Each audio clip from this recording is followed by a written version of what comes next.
Don't talk about my KD level on Warzone. We playing Black Ops 6. Let's talk about my KD on that one. You feel me? Clap it. Get down. Yeah. Come see me in Rose Game. I'll be ready to fight. How you guys doing? My name is Hero. This is Coding with Strangers, and I saw the Black Ops 6 commercial, and they brought back the dude. And a lot of people didn't know that the dude in the commercial, he's basically replacing you because he's there to take over and do whatever job you're supposed to be doing in place of you so you can go play Black Ops 6. And I saw a lot of people watching that commercial and confused in the trailer like, how is this a Black Ops 6 commercial? And in Black Ops 4, he's actually an operator. So like, that's just a little bit of lore for you right there if you weren't up to your Black Ops lore. The commercial has history.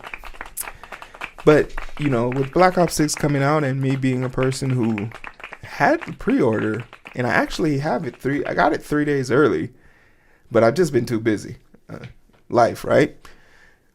But I did make me wonder, like, okay, this is a programming channel, and we're pseudo gamers. I think we have the right to call ourselves gamers. We play video games. We did Rocksmith. We did Warzone. We'll be doing Assassin's Creed Shadows. Fami's gonna suggest a Zelda game for me to play. We're getting there. We're getting there. But since we're not all the way there, let's take the tech approach here.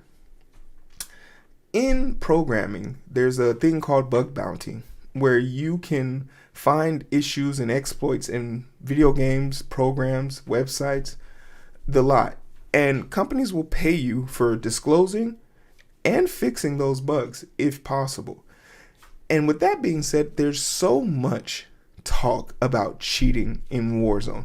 As a person who plays Warzone, it's one of the quickest ways to make me say, okay, I'm done for the night. Running into a cheater, because once again, I'm not good by any stretch of the imagination. But when I'm playing with my exceptionally good friends, and we get into some of their rooms, I see how they maneuver and how they move and how people on that game wipe me off the fucking earth quicker as hell.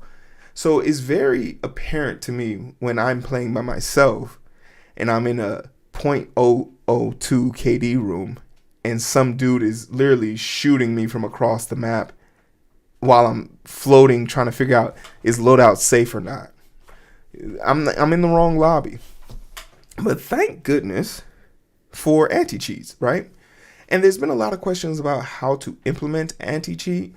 There was some discussion about putting it on the kernel level of everyone who chooses to download that, which would give them unfettered access to your system, which no one would really recommend. Like, that's just too much power for one company. And then there are other ways of probably finding them, and that's where the bug bounty aspect of this comes in. But for right now, we're going to cover a story that talks about how Activision has fixed the anti-cheat for Modern Warfare and Call of Duty Warzone. And from this article, try and ascertain how they did it. Is it going to actually work? And will this also push into Black Ops 6, right?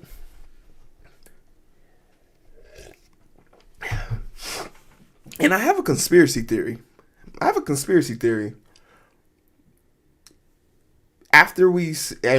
we get into the meat of this, I'll show you why I think my conspiracy theory is true, because I honestly do believe some of the cheats are allowed, because I'm not going to lie. What would make me want to play a game more? Someone getting totally mollywopped or watching a dude clear 8 people in 60-second clip on TikTok? Those clips go hard. So it made me buy the game. It made me join the game. And I think essentially it's a psychological thing. And from the programming aspect of it, understanding your programming language and how networks and everything work, we'll get into it. Let's have some fun, shall we? Activision says it's fixed an anti-cheat hack in Modern Warfare 3 and Call of Duty Warzone. A game cheat seller says it was possible to target players and streamers for bans simply by putting the phrase trigger bot into game chat. Damn. Activision says it has disabled a workaround to detect systems in Modern Warfare 3 and Call of Duty Warzone that led legitimate players getting banned by Ricochet anti-cheat system. The company says the problem impacted a small number of legitimate players' accounts and all accounts affected were restored. However, Zebleer, who runs the Phantom Overlay store selling cheats, wow. They just got it out there. Selling cheats claims the problem is much bigger than Activision post makes it seem. In detail posted on X, the writer that when Ricochet scanned the memory of players' computers to find known cheat software on the signature, it scanned for the plaintext string reading 547269 trigger bot. As a result, Zebleer says that for quite some time it has been possible to get someone permanently banned simply by sending them a friend request with the phrase on post or posting the message like "nice trigger bot, dude" in the game chat, since it would then show up in their memory and get scanned by Ricochet. Damn, that's so simplistic, but that's cold-blooded. A friend request or a phrase, anything. That's actually diabolical. Despite Activision saying it's a small number of legitimate accounts were affected, Zebleer claims that several thousand random Call of Duty players were banned by this exploit before anyone started targeting big streamers.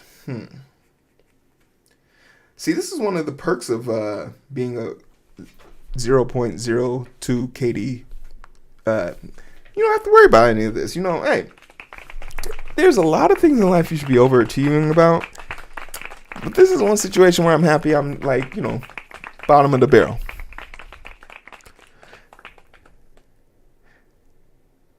Ricochet anti-cheat identified, disabled, and workaround to detect systems in Modern Warfare 3 calls Call of Duty Warzone that impact a small number of legitimate players. Yeah, there's also something about them saying small legitimate amount of players. No, just say players were affected. The fact that you needed to phrase it being a small is probably a lie. Donald Trump talks about crowd sizes a lot. We know he's not doing a lot of packing, okay? Zebleer points to Bobby Poof, a Call of Duty streamer, as one of the people banned due to a person using the exploit since October 3rd, before the account was suddenly unbanned yesterday. Like other players, the streamers caught up in the bans. There has been intense speculation and discussion over whether or not Boofpoff was a cheater, even if he maintained his innocence, and some people posted jockey videos. The reason why I think we can talk about transparency in this situation is because we know that on HackerOne, Riot Games and a few others have bounty programs about how they would deal with this, and their total cost now going all the way up to $100,000 to find network attacks with no user interactions, right? They're talking about paying someone a yearly salary for having the capacity to solve a problem for them or find an exploit. And another thing that just makes it a little bit harder to kind of paraphrase with is the last time that Activision put out something about bug bounty, from what I could find on Open Bug Bounty, was as late as 2023. But some of the last ones that were patched publicly and announced would date back to 2016. Now, when you look at Activision's vulnerability website, you can see that there's nothing actually here. They don't have a formal program or a press or a way of doing this, and they always make sure that you go directly to them, which presents a question.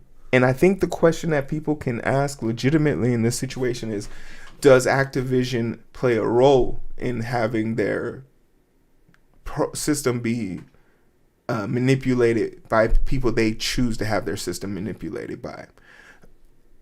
That is a very far-reaching statement that I don't think I could make in good conscience, because it stands to reason that they would want their game to be fair imbalanced for everyone. They wouldn't want to show favoritism to a certain demographic or group of people. But if that was also true, influencers wouldn't exist now, would they? That still doesn't equate to the level. There's no way I can put that threshold together, and that's not what I'm saying here. But when it does lend credence to, if they don't have, like, open source creates a situation where people can have transparency. And the greatest form of transparency is just having the ability to do it. But in this situation, it will give people the specs and ability to do it. And Call of Duty has its own miniature bio market where people will pay for metadata just to understand frame data, just so they can be that much better or that much faster. Once the meta of guns is decided, that's what people are doing, right? Right now, it's that those double shotguns in close quarter. But you can go with the DMR too. I'm not saying.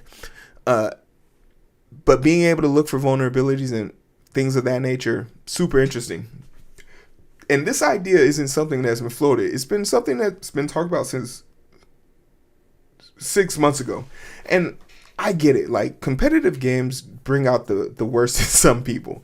But maybe because I know I've won in life. Clap it, right? I've won in life. I don't need... The thrill of winning in video games is purely aesthetics. But I get why people want to win. As a person who competed on the live stage, I get it. As the 95 Super Mario Smash Bros. 64 champion in ISHA, Illinois, District 6, Pikachu main, yeah, I get it. Winning is important. But their ability and capacity to handle and manage cheaters has to be, bar none, the most important thing. Because if once the game is deemed unfair or unbalanced, it's hard to get into it. It's hard to get back into it, and it's one thing to be a bloodthirsty company that sucks all people's money. Hey, yo. But it's another thing to be a bloodthirsty vampire sucking us all off and not having integrity doing it. Have the ability to say that you're giving other people bonuses and perks. And as a person who works with different game companies and studios and has sponsors, I understand the graciousness and the props that come with privileges.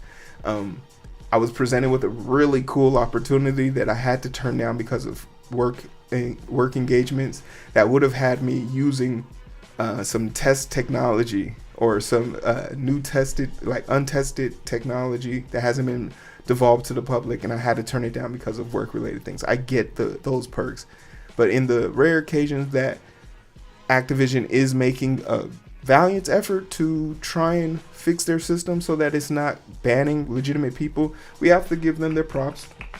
But let me know what you guys think about that. Are you blind Black Ops 6? Tell me what your KD is.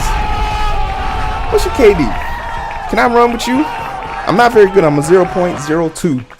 But I'm a good anchor. I hold all the money. And I always have extra shields. I carry two